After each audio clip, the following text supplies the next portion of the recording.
all of us have tried a one supplement or a one serum or a shampoo, for example, to stop hair loss, but you have to do a combination. And when you do a combination of things, that's when everything works correctly. So if you have something internal, like a supplement, something external, like a serum, a derma roll or a hairbrush to keep the circulation going, that combination really helps stop hair thinning and regrow hair, especially for women, even more so than men.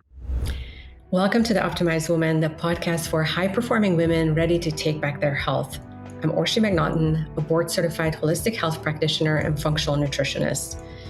If you're tired of feeling stuck, you can't lose the weight no matter what you do, your energy is in the toilet, your metabolism feels like it's at a standstill, and you lost the spark you once had, then you're in the right place.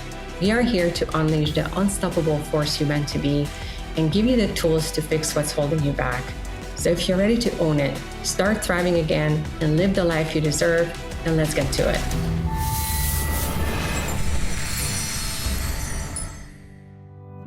Welcome, friends. Today, I'm thrilled to be joined by Faraz Khan, a longevity educator, speaker, biohacker, and the host of the Anti-Aging Hacks podcast, where he's been sharing insights from the brightest minds in longevity and health since 2019. In this episode, we are tackling one of the most frustrating topics for women, hair loss and gray hair.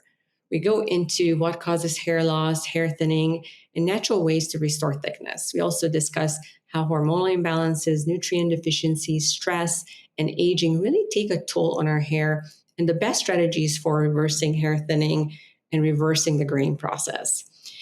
You don't know, but up until my mid-40s, I had dark brown hair. But as the gray started coming in faster than I could keep up, I finally went blonde. And funny enough, the first time Faraz and I met about 4 years ago, I told him that he really needed to develop a product to reverse gray hair because I needed it badly. And now he's done it. He just rolled out an amazing product for reversing gray hair. And we'll dive into that during our conversation as well. So now let's jump right in. I know you're going to learn so much from this conversation. So my journey started when I was 19. I was in college and I was a soccer athlete. We were winning championships at that time and I thought I was pretty cool and I was pretty confident. And one day I was shampooing my hair and I looked down at my hands and they're full of my beautiful hair. And I go, no, please, no. And so there's this freak out moment. My stress levels went from a 4 to an 11 in the same day. And I was like, I started looking around, like, where did this come from? Why is this happening to me? This is so unfair. This is so unfair. Please stop. And so I started looking at my family history and I realized that my mom's side had hair loss in the family genetically. All the 3 of my uncles were bald and my mom was even complaining of hair thinning. And so I said, Mom, thank you for giving me this gift. And I was not calling it a gift back then. It was just this trial by fire. And so I tried a lot of things, Orshi. I tried the biotin supplements. I tried Ayurvedic oils. I tried putting yogurt. I tried egg yolks. I tried supplements. I tried shampoos and conditioners, and nothing really stopped my hair loss. Some of these things did slow it down. So that helped, but it kept continuing. And at the age of 25, I remember vividly going to a hair transplant surgeon in Denver, Colorado, saying, hey, just put me out of my misery. I can't take this anymore because I wake up every morning and there's 50 hairs on the pillow. And when I go, I don't want to wash my hair anymore because when I do, I see so much hair fall out. I can't take this anymore. It's just taken a toll on my mental wellness. She looked at my hair and she goes, well, you're not a candidate yet. You're not a candidate because you haven't lost a lot of hair in any one area. So here's what I do have for you, though. You can take this pharmaceutical that will slow down your hair loss, maybe stop it. And it's got some side effects, though. And so she told me about the sexual side effects with sperm motility and inability to maintain an erection. And I go, that doesn't sound good. So I left. But a week later, after a lot more hairs, I said, I'll take the pharmaceutical for a little while. And so I took that for a few years, but I always wanted to get off it.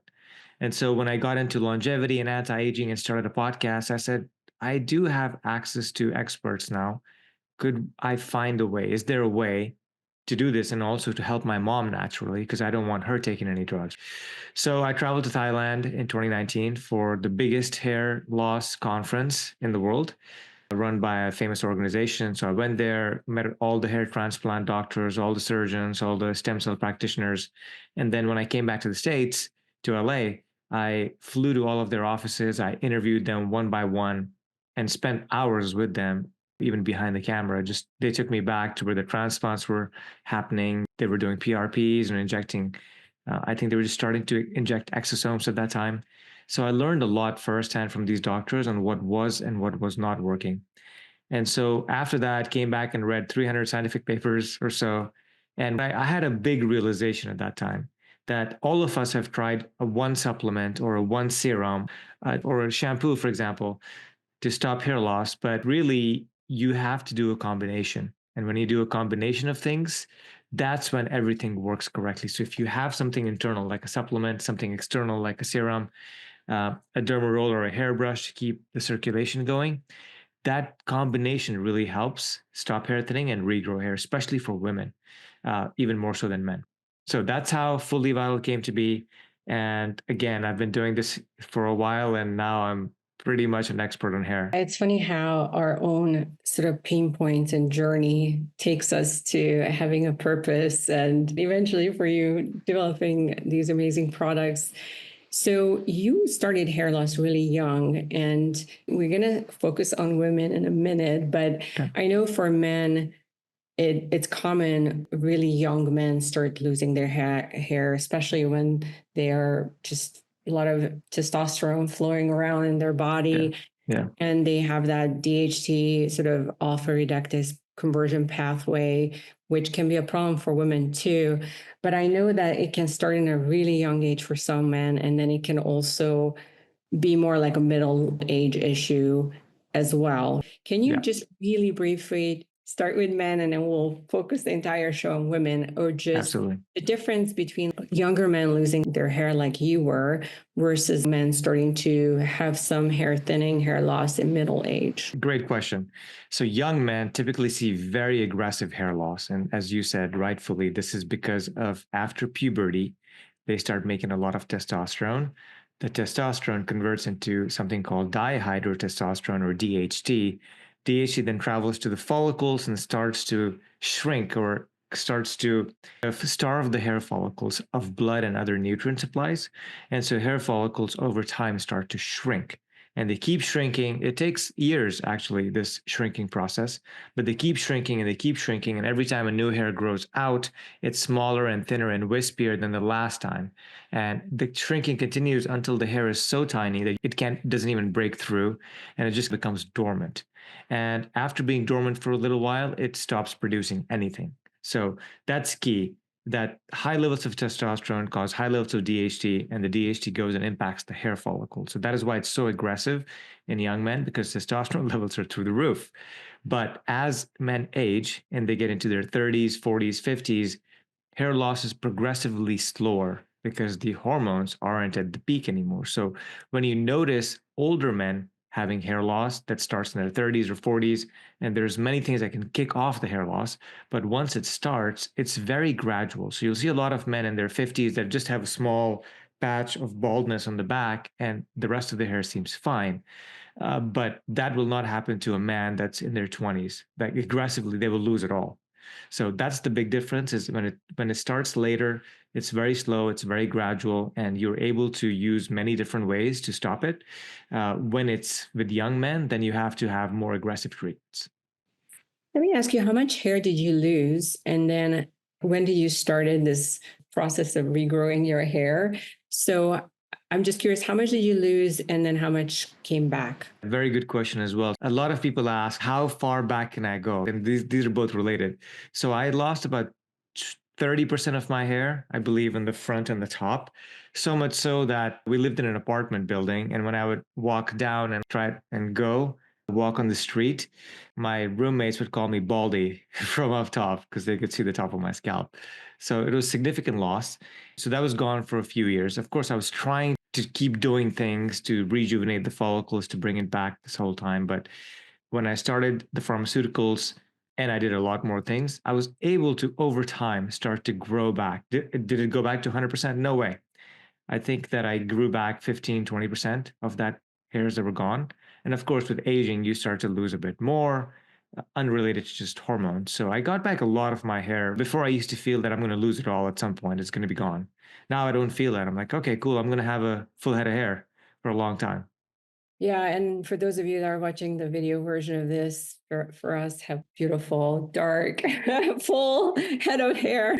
So Thank he's you. clearly doing something really, really right. Let's switch to talking about women. The clients that I work with, a lot of them are in that perimenopause, menopause age group, and they deal with a lot of hormonal imbalances. And these are just what I see. And then I would want you to speak to all these different hormone imbalances for women that can cause hair loss. But obviously, I see the testosterone issue that we have for men too. So, especially with women with PCOS or just women that naturally have higher androgen levels or just their estrogen, progesterone versus testosterone levels are out of balance in their body.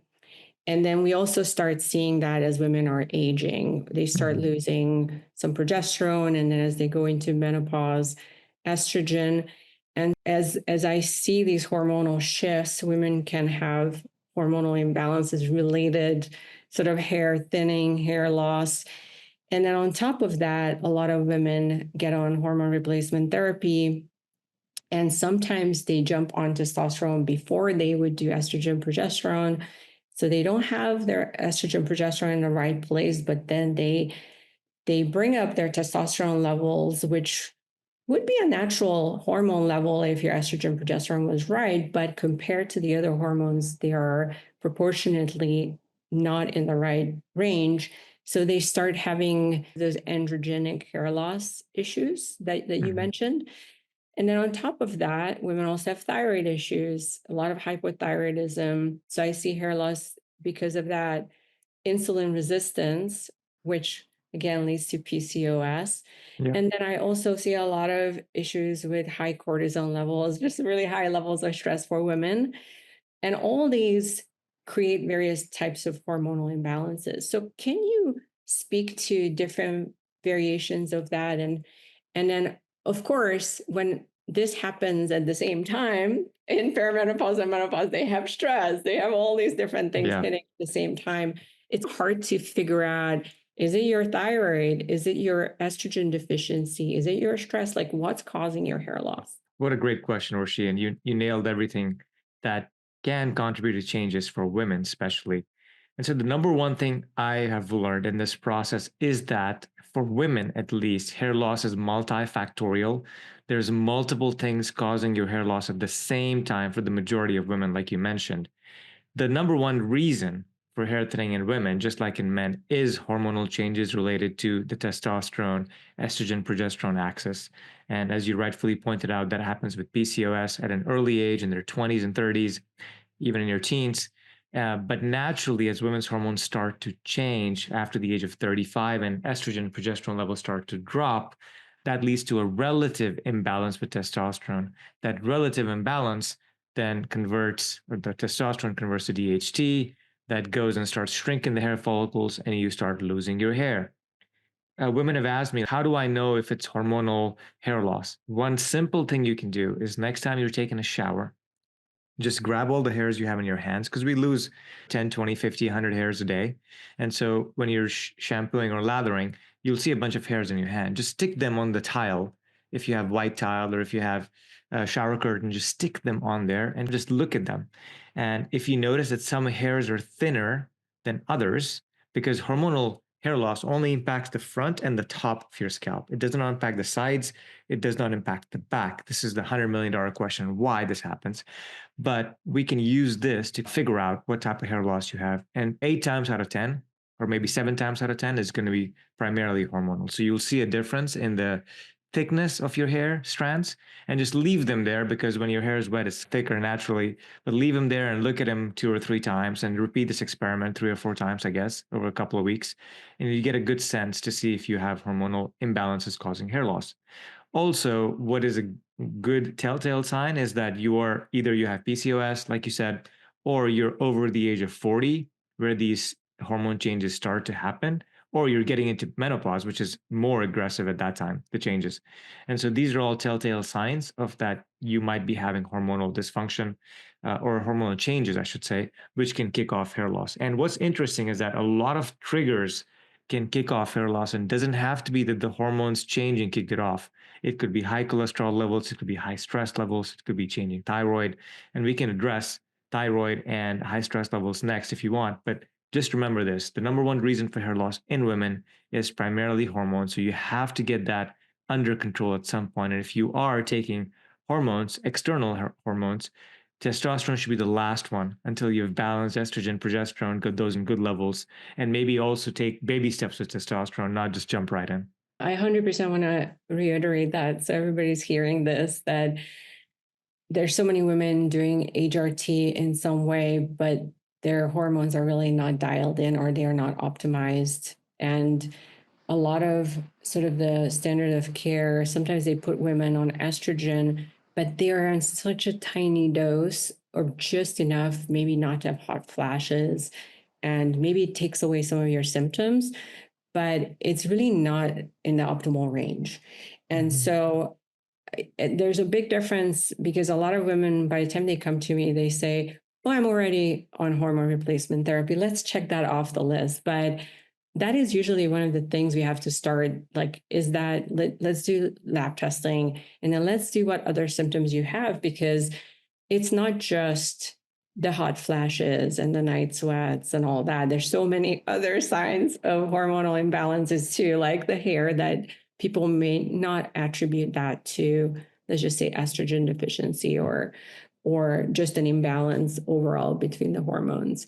Mm-hmm. And then, as you said, at the same time, a lot of women, as they're heading into perimenopause, menopause, start having hypothyroidism, which is really common to happen at the same time. So let's dive into that topic right now. How do you identify? I know one of the signs is when people's eyebrows, the outer end of their eyebrows, are missing. That's highly correlated with hypothyroidism. Is there any other like physical signs that you can see that it's a thyroid related hair loss? Yeah. So before I get into thyroid, I wanted to say something that I forgot. The only hair loss that causes permanent hair loss is hormonal. Everything else that we're going to talk about after this, thyroid, stress, nutrient deficiencies, medications, all of that, is not going to be permanent. So if you fix the underlying cause, the hair will grow back naturally. But with hormonal changes, you have to be very careful, because once the follicle becomes dormant, self-producing, is dormant for a few years, it may never wake up again. Now, coming back to thyroid, there's obviously two types of thyroidism, which is the hypothyroidism, which is low thyroid levels or low thyroid activity. And there's the hyper, which is higher than normal thyroid activity. Both of these cause hair loss. But what's most common is hypo. So if your thyroid is under functioning, this is about probably 90% of all cases that doctors see with thyroid.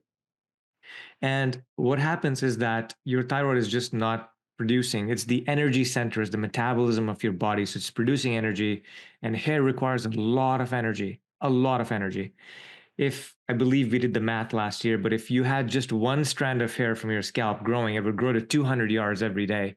There's so much division and mitosis going on in the hair follicles. It's just an organ, so it needs a lot of energy, number one. Number two, the way to figure out if you have hypothyroidism is, like you said, Orshi, you start to miss some hairs in your eyebrows, but also you start to get colder during the day. You just feel cold for no reason. You also, when you sit down, you feel sluggish. You don't feel energetic. You just want to relax. You're not feeling like going for a walk anymore. You don't want to crush that workout anymore. You're starting to have constipation more so. And so these are all signs that your thyroid production is slowing down. And so this might be something you could do, work with your practitioner to get these thyroid levels back on track. This is very common. Again, like with aging, all functions start to reduce over time. And so if you're over the age of 40, it's maybe a good exercise to work with a thyroid specialist to make sure your thyroid levels are back to normal, along with all the other hormones. So we have to take this with the whole body system in play. So that's hypothyroidism. Again, the one test that we recommend for women that come to us with hair loss is, or there's actually two tests. One of them is the full thyroid panel with antibodies, because this is the test that tells you exactly what's happening with all the thyroid hormones and the antibodies, which could be actually affecting and attacking your own thyroid hormones. So T3, RT3, T4, all of these will give you a very good indication over just the thyroid stimulating hormone or TSH. So that's what we recommend. And this will also catch if you have hypo or hyperparathyroidism, which again means you have a lot more energy. You are sweating, you are just feeling jittery, you're also experiencing hair loss. So that's again less common, but it happens to some women. So both of those cases cause hair loss, and it's very important at some point if you turn 40 to just get a full thyroid panel test and repeat that every couple of years at least. Yeah, you shouldn't just be testing your sex hormones, but we should have a full thyroid panel, especially if you're in perimenopause, menopause, everything you just described, including the antibiotics, because almost everyone has Hashimoto's too, who's Yeah. women. So we are in that camp then that needs to be addressed. But I was just curious if there's any other signs that you can actually see on your hair that it's thyroid related besides the eyebrow. Like, is there Yeah. a certain type of thinning that is more likely related to thyroid function? Like, Yeah. I don't know if this is related, but like a lot of women lose hair like right here on their temple, like Mhm. on the two sides, and it Yeah. starts like thinning out. Is that generally hormonal hair loss, or is that, can we narrow down like what it's related to? So, unfortunately, the only telltale sign with hair loss that you get is with hormonal hair loss, because that only happens in the front, temples, and your crown. That's the only hair loss that affects hair in a particular region. All the other types of hair loss that we discuss, including thyroid, are going to disproportionately affect all areas or proportionally affect all areas of your scalp. So, sides, back, and that is one other way that people look at, or doctors or experts look at hair loss to diagnose it, if it's hormonal or not, is they look at the back. Do you have thicker hair on the back than you have at the top? Then it's hormonal. But if you're losing hair on the back, the sides, the front, then it could be everything else, including thyroid. Yeah, which is, I'm assuming, most often the number one thing is the hair loss on the top, because I Yeah. don't see too many women having thinner hairs on the back and the side, right? That's Yeah. pretty rare, at least. It's not that common. Yeah. Unless you're elderly. I see that in elderly women over 70, 80. I would love to just shift gears and talk a little bit about nutritional deficiencies and imbalancing also affecting hair loss. I know one of the issues that I see, a lot of people think they have iron deficiency, which I like to rephrase as more as a copper iron metabolism dysregulation, in Yeah. my Yeah. opinion, than just iron deficiency. But I know that, how effectively the body can utilize and transport iron for oxygen delivery can really affect the tissue. And I think this issue is commonly linked to estrogen dominance for a lot of women, which can Yeah. disrupt and increase copper retention, leading to an imbalance that affects the proper iron utilization in the body. And so that can show up on the lab as iron deficiency for a lot of women. What's your experience with that, and how often do you see that? The second test that we recommend for women is the full iron panel that includes TIBC and ferritin as well. So that's what we want to see, and we want to make sure those are in the right levels.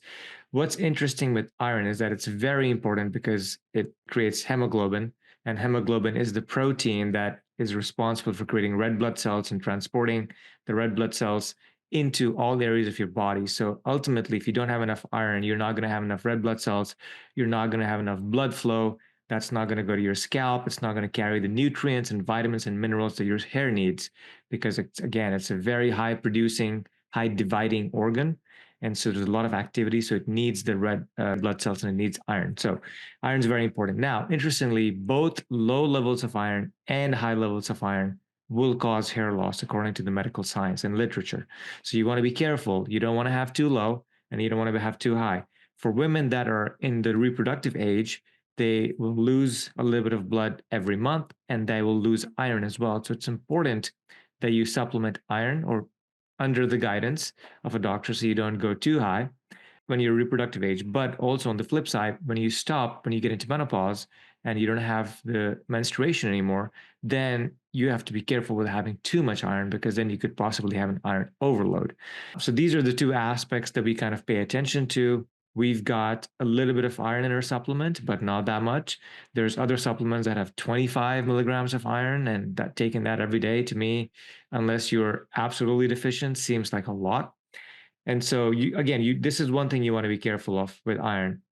And like you said, of course, there's other ramifications with other minerals that it has to balance with, including copper. So when you are doing a test, and if you are undergoing hair loss, then there's a recommended test that I would say get all your normal levels tested, and I'm going to list out 5 more additional levels that you should absolutely get tested, and also make sure you have the zinc and copper in the right format as well, because those can counterbalance each other.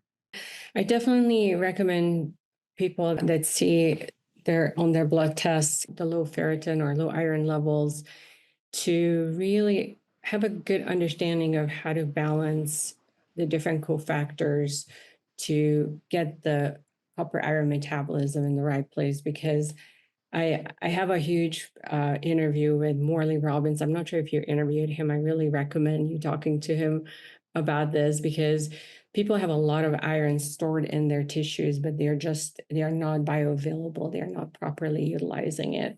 Mm-hmm. So you can actually do a lot of harm with iron supplementation if it's not the right thing for you Yeah. specifically. So it's really important that the other cofactors are also in place. So let's talk about some of the other things. Like I know vitamin D deficiency, we talked about zinc and copper. They can both be an issue Yeah. of having too little, too much. Biotin. The other thing that I specifically see is just not eating enough protein. Just women Mm-hmm. undernourish themselves and don't eat an adequate amount of protein in their diet, especially animal proteins. And that can be an issue by itself for hair thinning and hair loss. Is there any other, I guess a lot of B vitamins, folate, what else? Maybe selenium. What are the other nutrients that could be an issue for hair? The biggest ones are what I call the big 5. These ones you have to have. The other ones you have a little bit of slack on, but these ones you have to have in the right ranges. And these are folate. These are vitamin B12. This is vitamin D3. This is iron, and this is zinc. So all 5 of these you have to have in enough quantities. Otherwise, you will most likely experience hair thinning or hair loss. So these are the big 5. Now, you also have to be careful with some additional ones like vitamin A and selenium, because having too much vitamin A will cause hair loss. Having too much selenium will cause hair loss. There's popular supplements on the market that are overloading you with selenium. So you have to be very careful with this mineral. It's not something that you just take a lot of every single day. And so those are the considerations that we have. So when you are getting tested, make sure you include at least 5 of these or 7 of these in your test, and also include copper as well, to make sure you don't have too much or too little copper in there. So, with that being said, the next point you wanted to talk about is the protein. Absolutely. Protein is very important. Hair is made up of keratin, which is a protein. It's a rigid protein. But again, thinking about how much hair is being produced every single day from your body, you need protein because it's made of protein. And so, I highly recommend if women can drink collagen every single day, because that gives you the natural amino acids that you need from an overall body, organ, and aging standpoint. But also, in addition to that, have additional protein. I think the current recommendation by a lot of longevity experts is between 0.5 to 1 gram per pound of body weight, and probably closer to the 1 gram per pound of body weight. So think about how that applies to you and how you can start to incorporate more protein.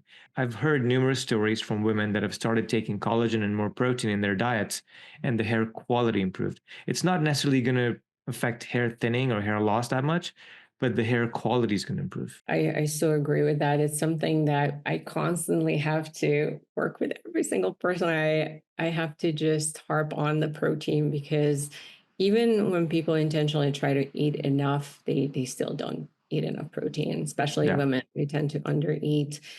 You mentioned the different vitamins and minerals.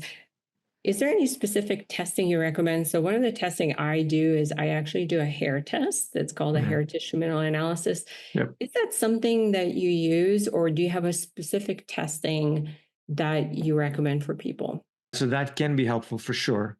Because in the hair you get a history of the last 2 to 3 months of the mineral status. I've done that multiple times. Sometimes we recommend that to our clients as well. Other times, a blood test to get current levels of each of these minerals might be okay, or vitamins might be okay. But you have to know that you're not what you eat. If you overdosed on biotin today or folate today, then it might not be what you do every single day. So a hair mineral analysis is good overall when you get it in addition to your testing. So we ask them to get all of the vitamins tested through blood when they're going to their practitioner. And then, as they can, get a hair mineral analysis test done. We don't work a lot one to one with women. We send these recommendations and emails and whatnot. So we're not kind of following up to see what they're doing because that would require more extensive working with them. And we don't have that as a service at the moment.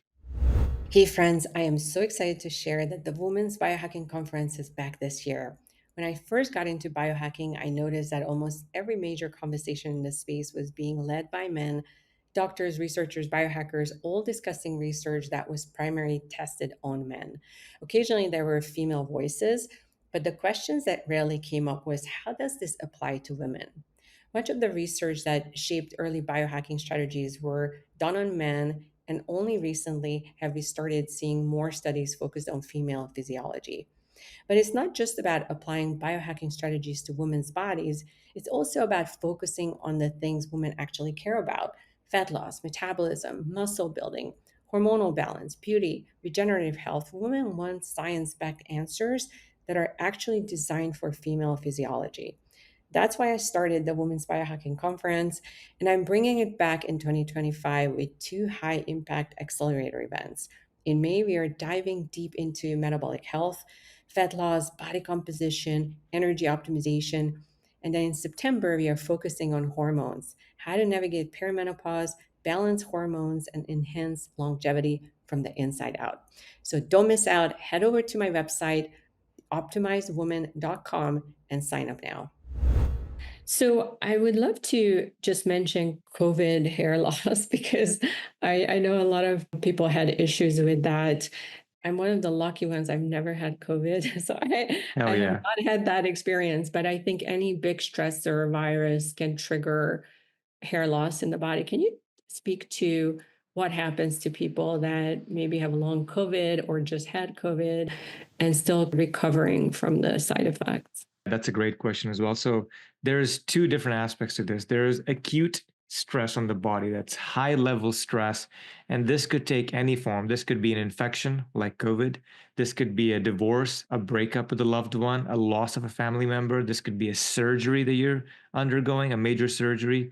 This could be a move to a different city. So anything that's physiological or physical that affects you in a profound way, your body goes, oh my goodness, we're about to die, and so I have to conserve all of my resources, all the core things that I have towards the core organs. So all the vitamins, minerals, everything you need to survive gets pulled in to protect the core organs, brain, eyes, and then the core organs in your midsection, basically. So the body looks at the hair and goes, are you expendable for me to survive? Absolutely expendable. I don't care if you're around or not. I will live.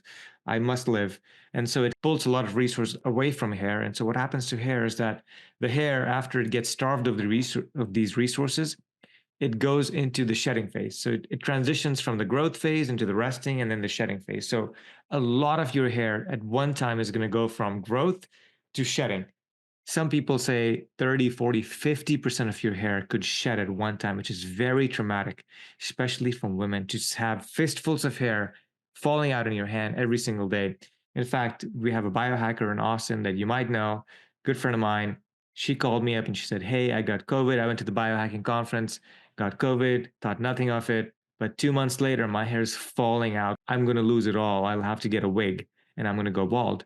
And so we met for lunch and I said, hey, how's it going? And she's just bawling. She's crying. She can't even answer my question because of how much trauma she's undergoing because of this hair loss. But the key is then you have to give it a lot, put a lot of things in place, which is how we created our system, is you attack the problem from 3 to 4 different ways and you get everything shored up in your body so that your body has everything it needs to start growing that hairs again. Because what happens is every time you go through a shed, if there's any underlying condition, your hair might not grow back because it's preventing the growth. So if you lose 50% of your hair and you don't grow back 20% of those, you're going to see a significant loss and you'll feel not happy about yourself. And so what we want to do is to make sure we give everything. We cover it internally, externally with microneedling and hair brushing, circulation to give you everything you need to get the hair back to where it was. We don't want to lose even one hair to any process. As you mentioned earlier, if it's not hormonal, then it can still grow back for the most part. Yes, So that as long as the underlying condition is addressed, yes. After the age of 40, you almost have hormonal just sitting there. And then when you add stress-related hair loss, or you add a COVID, a big stressor, or you add medications, or you add nutritional deficiencies, now they're both working in tandem. And when you lose half your hair, then one or two of these conditions is probably going to prevent the regrowth. So you have to be very careful to make sure to address more than one condition, especially if you doubt that more than one of them can be in play. One other thing that I forgot to mention is the ongoing stress. So this is not chronic, this is not acute, this is chronic, this is not acute, but just ongoing high levels of stress will cause ongoing chronic levels of shedding. Every single day, you're going to lose hairs. And there's no other reason. It's not thinner, it's not hormones, but you're just losing your hair every single day. And so once you address the stress levels, then that shedding will stop and these hairs will grow back. can you just briefly talk about other modalities like red light, right, that you use on your head, red Yes. therapy? And then I know there's also PRP. And is there any other ways to improve the hair growth? Yeah, so I can talk about all of these. Great question as well. So I'm a fan of red light therapy. I use it every single day on my face, sometimes on my scalp. I call it a hair growth promoter because it enables to see cytochrome C oxidase, I believe that's the name of the element in the mitochondria that helps you create more energy. And when you have more energy, your cells can do the job they're supposed to do, which is in this case to grow hair. But I call it a hair growth promoter because it does nothing to address the underlying root causes of your hair thinning. So, what I would recommend is to use red light therapy not by itself, but in coordination and combination with other things that you're doing to address root causes. Root causes come first, and then you can use the tools and biohacks to improve the outcomes. So, that's number one. It is helpful. There's two wavelengths of light that are beneficial to the human body, and all of these red light caps or red light helmets are attuned to the frequencies that will help. So there's no harm in that. I just have a problem with you paying $1,000 or more to get a helmet.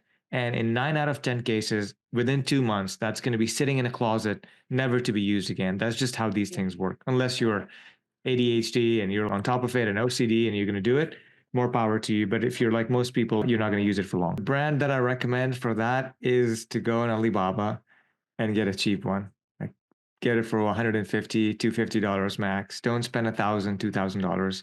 You're not going to get the ROI. No matter like how powerful the red light is, as long as Not you do it on your scalp is not really. Not it's all marketing. Oh, there's 280 diodes versus 350 diodes. What is much more important to me is consistency. Because consistency is going to get you results, even with a smaller number of you would use diodes. it daily, like once a day, twice a day? Yeah, some laser companies or some red light companies say use 6 minutes a day. Some say use 10 minutes a day. Some say use every other day for 10 or 12 minutes. So it really depends on what you get. But if you use it every day for 6 minutes, you're not going to go wrong. That's fine because we use red light on our faces and our bodies for 6, 10 minutes. So that's fine. If you can just really briefly talk about it, is that PRP? And then do they Yeah. also use exosomes as like a newer Yes. therapy now? Exosomes is the newer therapy. So PRP has been very popular. It got popularized with orthopedic medicine when you had bone injuries or ligament injuries. What they basically do is they pull some of your blood out. They use a centrifuge to spin it really, really fast. So your platelets separate from your blood cells and your plasma, and they take the platelets and they inject it back into any injured areas because that will heal and create the regeneration process. So they started doing this on the scalp to help improve outcomes of hair loss. Looking at the scientific literature, it's very mixed. PRP has very, very mixed results. And just doing PRP by itself, I don't believe is going to give you what you're looking for. So a lot of practitioners, so be careful, ladies. If you're going to your doctor and they don't know what to do about your hair loss, and they say, let's try 3 sessions of PRP and it's going to cost you $1,000 per session, and that's all they're doing is your blood, PRP alone, it's like a puff in the wind. It's going to be gone very, very quickly. So you're not going to see the results that you're hoping, and you'll spend $3,000 or more in some cities. What I would recommend is if your doctor is using a good centrifuge machine, which is hard to know which one they're using, especially if you're new to this. And two, if they're adding additional factors to the PRP, like a BioD, which is the scaffold that helps you hold on, that helps the growth factors to stay in your scalp for much longer. So BioD is one scaffold. There used to be an older scaffold called A-Cell. If your doctor is using any of those, you know they're getting better outcomes than the average doctor that's buying a PRP machine from any beautician or any beauty supply store and then trying to do PRPs on you. So that's one way to tell. But in general, I am not so optimistic on PRP as something that's going to fix your hair loss long term. Because here's what happens. Even if you do get good results, and sometimes you might get good results, your hair will get thicker for about 6 months. And then it's back to the same thing. So you have to keep repeating the PRP over and over again. So it's not really addressing the root cause. It's helping your body heal locally, which is fine for a short period, but we want to do both. We want to address it, the root causes, and then get additional benefits from other modalities.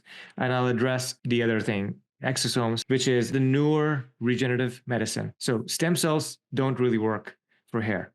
They don't. They've tried stem cell injections. They haven't had the results, and they're also very expensive. So I don't recommend stem cells.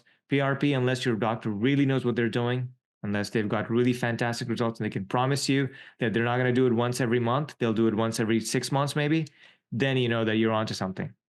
From an exosome standpoint, those seem to be more promising compared to PRP. Again, early data yet. I would pick exosomes over PRP if the costs were equal. The costs, however, are not equal. Exosomes are 3 to 5x more expensive than PRP. That's something for you to consider, but typically the results from exosomes will be better. Now, I have gotten exosomes on my scalp myself in Dubai last year. And did I see amazing results? I did not. I didn't see very much results at all. So I can't say that all exosomes are created equal or all exosomes will get you results. So it's a little bit of a crapshoot, unfortunately. And it's such a high cost. So I It's very high definitely cost. agree with what you're saying. Use some system like yours that address all the underlying issues, hormone imbalances, nutritional deficiencies, all the things we just mentioned. But I was just thinking maybe as a hair restoration, if you're already addressing, it may be helpful to do the exosomes. Absolutely. If it's Absolutely. already like thinned out and you're Yeah. trying to just address a certain area, that may be helpful for that. But Absolutely. but Yeah. I guess for women, as you said, it's more the hormonal issues that we have to start with. Can you briefly just talk about your system, Yeah. specifically for hair thinning? And I would want to jump into the gray hair and how we address that. First of all, is that two different systems that you have, or are they doing both at the same time? No, they're two different systems because so what we do is we focus on the pathways that are causing hair loss, right? So the pathways that cause hair thinning are different from the pathways that cause gray hairs, unfortunately. And so we've had to create two different systems. And what we have in the hair growth system that we have is we've got a supplement that addresses 6 root causes of thinning. What are the 6 root causes? Like we mentioned, hormones, nutrient deficiencies, stress levels, inflammation levels, gut health, and circulation. So all 6 of these are addressed by the supplement very effectively because we want to go after as many root causes as possible. Because typically for women, there's multiple that are happening at the same time. So that's the supplement that you take once a day, twice a day. And then we've got a serum that you apply topically to the scalp. The serum also addresses 5 similar root causes of hair thinning, including hormone balance at the scalp, including circulation, including oxidative stress levels, and inflammation levels. So we try to address both of these in different ways on the scalp, but also within your body. So that's the supplement serum combination. And then we've added a derma roller to it because a derma roller has shown in independent studies by itself, nothing else added, to regrow 15% more hair, which seems fantastic.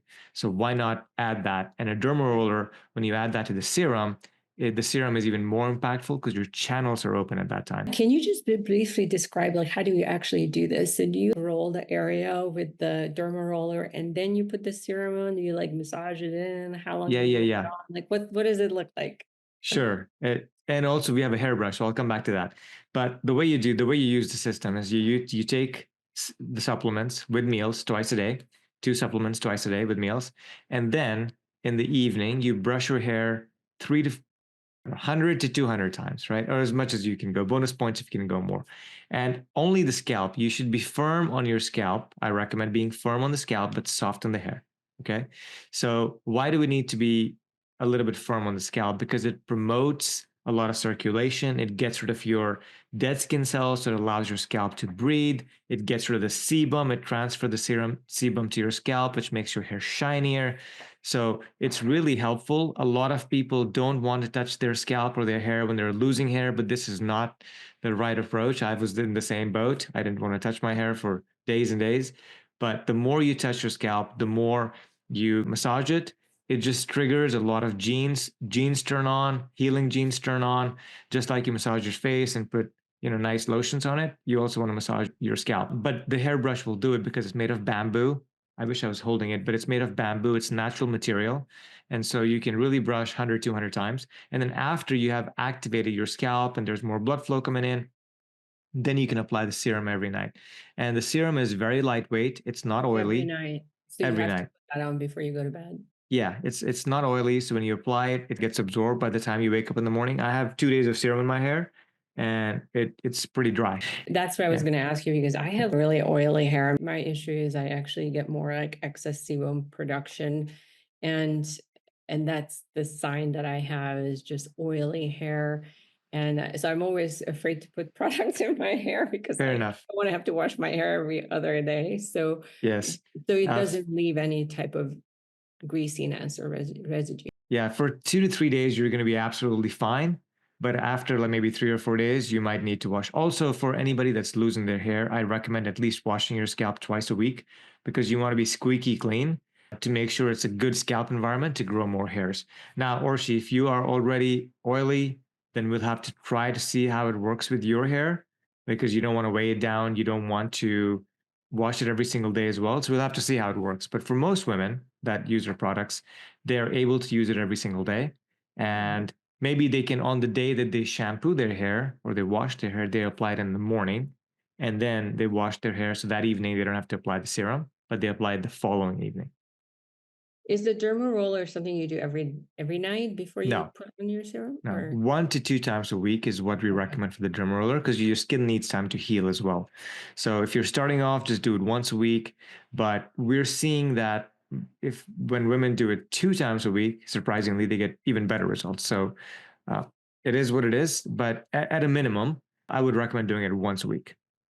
Do you do the derma roller just where you're like if let's just say you're only losing hair on the top or on the sides here, do you just do it there or you still have to do your whole scalp? No, no, no. Just do it in the thinning areas and in any areas that you want to even prevent thinning. So maybe thinning adjacent areas as well, but you don't have to do your entire scalp.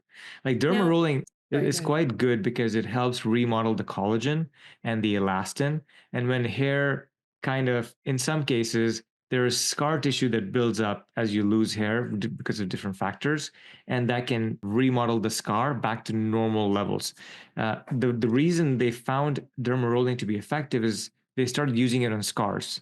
And when you get a scar from a burn or something else, typically your hair doesn't grow in areas of the scar. But when they started derma rolling, they noticed that hair were coming back in those areas. And so they started using derma rolling on the scalp, and lo and behold, they found that it's actually quite effective to regrow hair as well. And so that's why we included that in our program, and we believe that it really helps. That's amazing. It's so cool that you guys came up with such a comprehensive system. So when women start using that, how long does it take to start seeing thicker hair? You'll see less shedding within 4 weeks, 3 to 4 weeks. You'll see noticeably less shedding. In about 2 months, your hair is going to feel thicker, fuller, and healthier. So when you run your hands through it, you start to feel a little bit more weight, a little bit more fullness.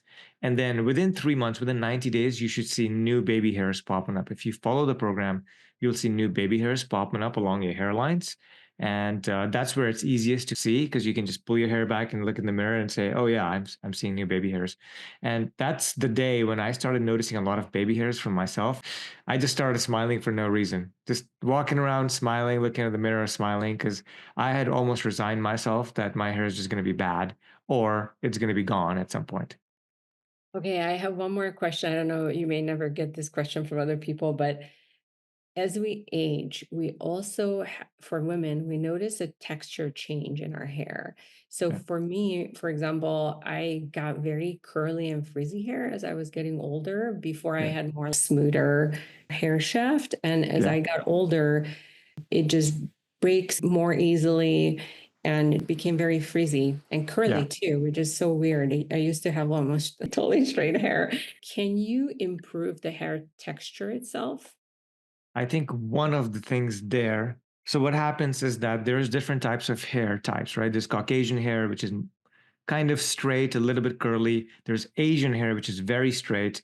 And then there's Afro hair, which is very, very curly, coily, even kinky. And so um, what happens over time is that a lot of this has to do with moisture. So with the straight hair, it's very easy to get the moisture down to the roots. With the curly hair, like Caucasian or Hispanic, it's a little bit harder, but your moisture can go down. For Black ladies, it's very, very hard to get any moisture in their scalp because the hair is twirled up in that way.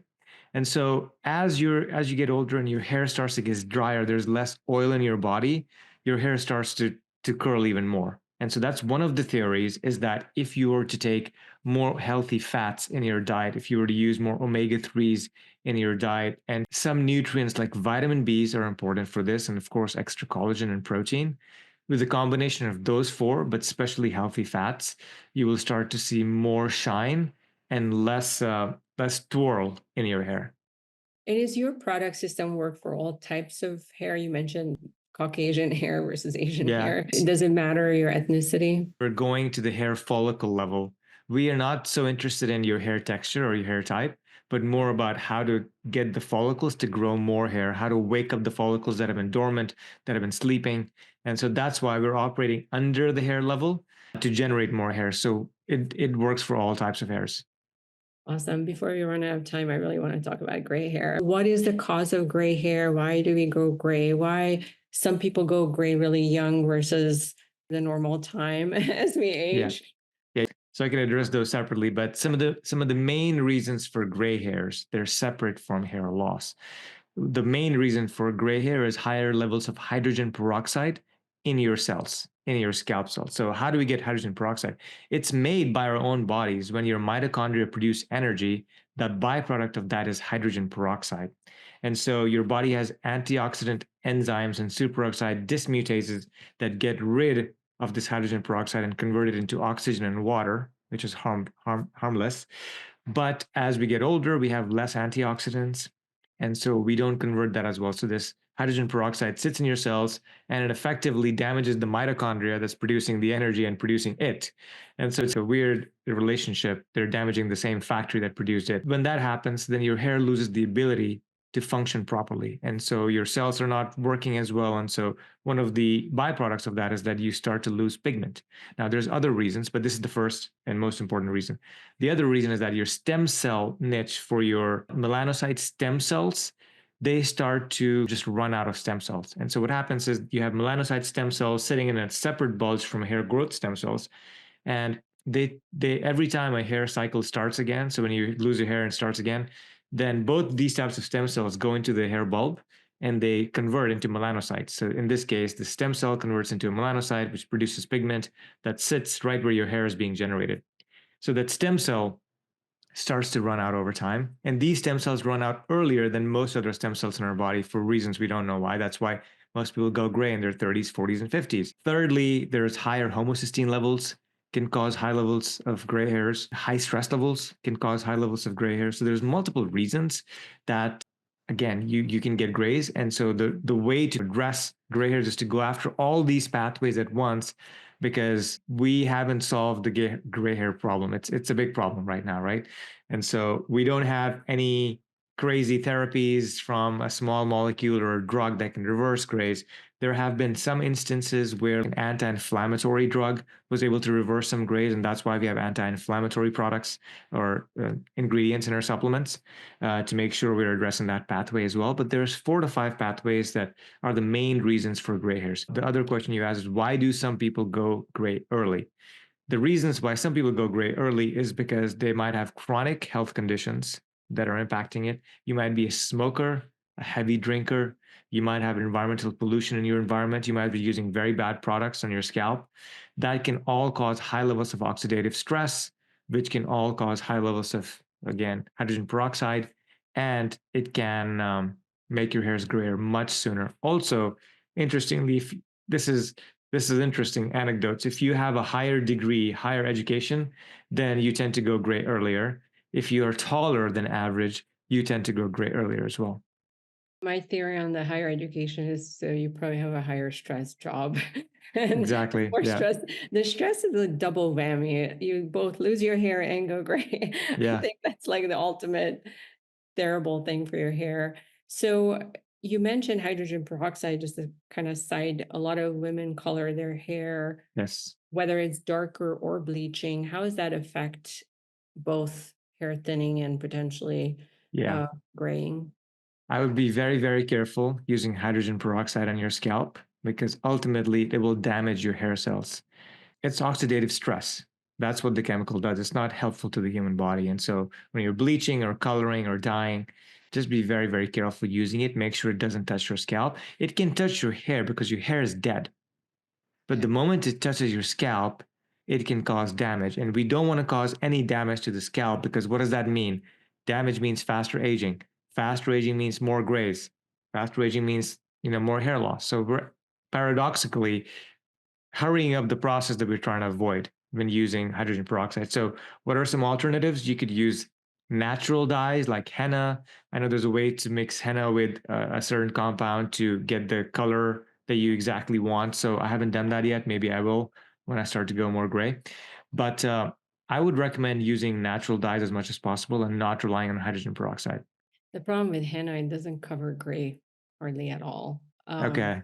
Yeah, unfortunately, it just kind of tints the hair, but it Yeah. just makes it a tiny bit like tinted color, but it's Yeah. not really covering it. So Got it. that's why a lot Got of it. women go to hair color exactly because they're trying to cover up their gray hairs. It's a double whammy because you are putting on your scalp because you want to get it to your roots. Yeah. Um, it's really, unless you're just doing highlights, it's almost impossible. But when one of the biggest toxin load for women is personal care products, beauty products, and one of the most toxic things are hair colors. And I think Mhm. women don't realize the ingredient list is just so incredibly bad, Yeah. and that you putting it on your scalp and then it sits on it for an hour or 45 minutes on your Right. scalp and gets Yeah. directly absorbed into your skin. And it's so tough because I spent so many years researching, trying to find a really good hair color that was still as natural as possible, but actually did color your hair. Mhm. And it's very hard to find something. The one I'm using now is the best that I could find, but I have to say that it's such a tough trade-off because it is so aging when you have so much gray hair. And until we get your system in place and start reversing those effects, we want to do something about it. Gray hair is very tough. It's very tough. So if you are less than 30%, less than 25% grays, you will see significant benefits from our product. But if you're 50% or over, then it's probably not the right system for you for the anti-gray. Can you use it if you do have colored hair? Like, can you use your Yes, system still? it's Like, color you safe. keep putting in, do you Yeah. have something you put on your scalp or is it more just a supplement? Both, both. So again, inside and outside, we want to target the root causes where they happen. So they happen on the scalp or near the scalp. So we want to target that with the serum. But also we want the supplement to kind of address all the internal things that could go wrong, including high stress levels, homocysteine levels, the right vitamins and minerals that you might need, the B vitamins that are important for hair, the stress reduction elements like ashwagandha and L-theanine. So we've got a lot of those internally to help balance your body from within, but also address it on the scalp. And then on the scalp, what do you put? Is that a different serum or what It's a is that? different serum. It's called the anti-gray serum from Fully Vital. That's the company, Fully Vital.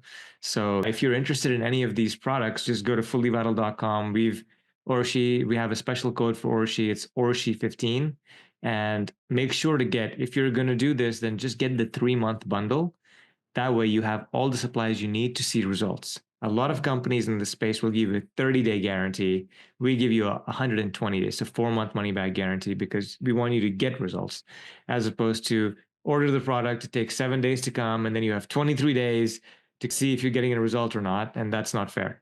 So it's risk-free, get the 3-month bundle, and make sure to just be consistent. That's all we ask. Faraz, what if somebody has both hair thinning and graying and they Yeah, want yeah. to No, attack both at excellent. the same time? Is that something you can do at the same time? Excellent question. You can. Many of our customers use both. I would just say, if you're not doing anything to your hair at the moment, start with one, because consistency is the most important aspect. And if you start with both and then after 10 days you go, oh, this is too much, I can't, and then you give up, it doesn't help anybody. So let's Yeah. start with one, do that for 3 months. Once you get confidence that your hair is getting thicker, fuller, new hairs are growing in, then we can start to add on the anti-grace. Can you use this on your eyebrows or other parts of your body? Yes, so we have on the anti-gray serum, we have people using it on eyebrows, on their beards, even in their pubic areas, and some people are using it on their chest. So yeah, it works. I think the key thing that I want everybody to take from this conversation is that for women, hair loss is multifactorial. There's a lot of things that are happening at the same time. So instead of trying one supplement or one serum and then, saying it didn't work after 2 months, which we all have been through that, focus on getting a full system that addresses all the root causes, all the major root causes. Get some testing done as well at the same time to make sure you don't have other things going on.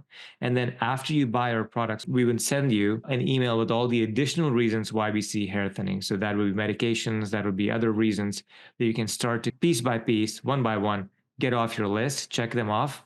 And so that way we are partners with you in helping you get the results that you want. So get the full system. You get 15% off at Orshi, and just be consistent. That is all I say. I love the advice of taking it one at a time, because I'm one of those people that like to do everything all at once, and Yeah. I end up with like 100 different supplements. So yes, I totally say just start with one, attack it. After 3 months, maybe you can start integrating the other system. Faraz, just to wrap up this conversation, you've been in the longevity, anti-aging space for a really long time. If you just had 3 tips that are more applicable for women, what would be the top 3 things women can do to age backwards?